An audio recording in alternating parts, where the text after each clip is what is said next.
We were raised Jewish. It was a Jewish family, culturally Jewish. And so we were a very small community. We didn't have a rabbi or anything like that, anything organized in terms of our religion, but we did have a very small synagogue. And some of my cousins and aunts put together a little Sunday school for some of us young ones. And the first thing I wanted to know was, who is Jesus? So you can imagine how that went over. And it was probably the first time I was told, we don't do that. We don't talk about him. He's not for us. It isn't our thing. We don't follow him. All the negative messages that I got all my life. And so when I was 12, I went into Buddhism because that was available to me.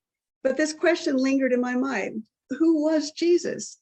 And all my life, whenever I would wonder that or be exposed to something about Christianity, in the back of my mind was, that's not for me. That's not for me. That's not for us. Don't go there.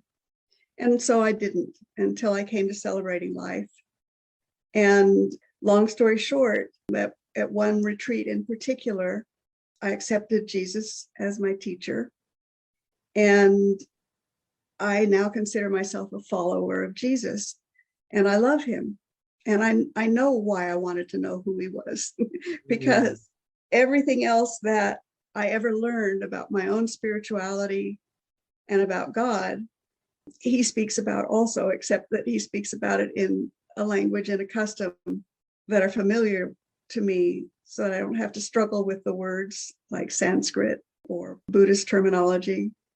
And I'm still a Jew culturally, but I consider myself a follower of Jesus, as would have been the people around him at that time. The early followers of Christ were all Jewish. And I find myself kind of in that position relative to him.